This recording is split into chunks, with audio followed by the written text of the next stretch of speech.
kızı. Bıraktın gittin beni. Gittin de iyi mi ettin? Yok yok, hiç iyi etmedin. Ciğerimi yaktın gittin. Yaktın gittin. Yaktın gittin.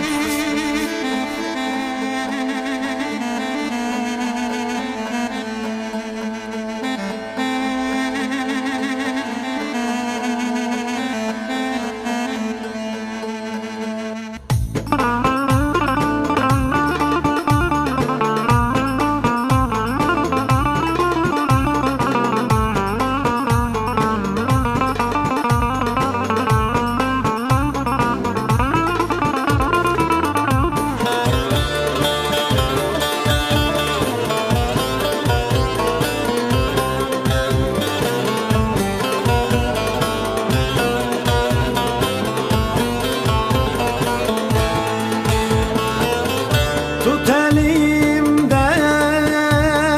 dosta gidelim, gül cemalini görmek isterim.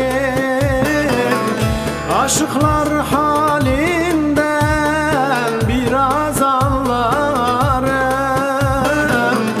Kırılmış kalbime tamir isterim.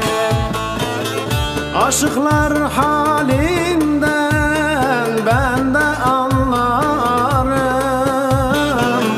Kırılmış kalbime tamir isterim. Kırılmış kalbime tamir isterim.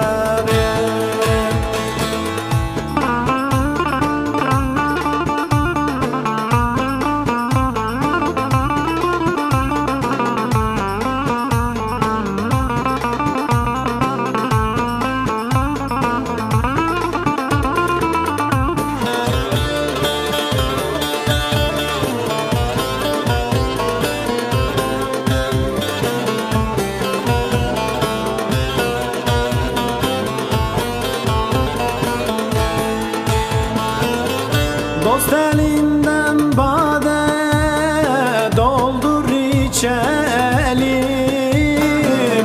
Dost elinden olsun zehir içerim. Şu dünyanın haline ağlar geçerim. Kırılmış kalbime tamir isterim. Şu dünyanın haline bakar geçerim. Kırılmış kalbime tamir isterim.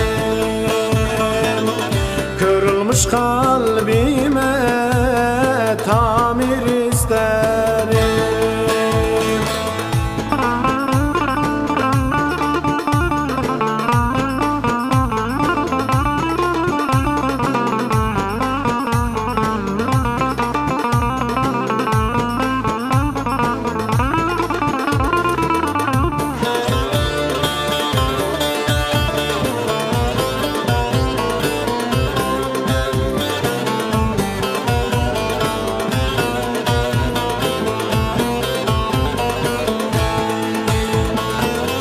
Düşmüşüm yerlere bir görenim yok. Ellerim kırılmış bir tutanım yok. Sevdiğim sen benden uzaklardasın. Söyle bana zalim yar kiminlesin? Sevdiğim sen benden uzaklardasın. Söyle bana zalim yar kiminlesin? Söyle bana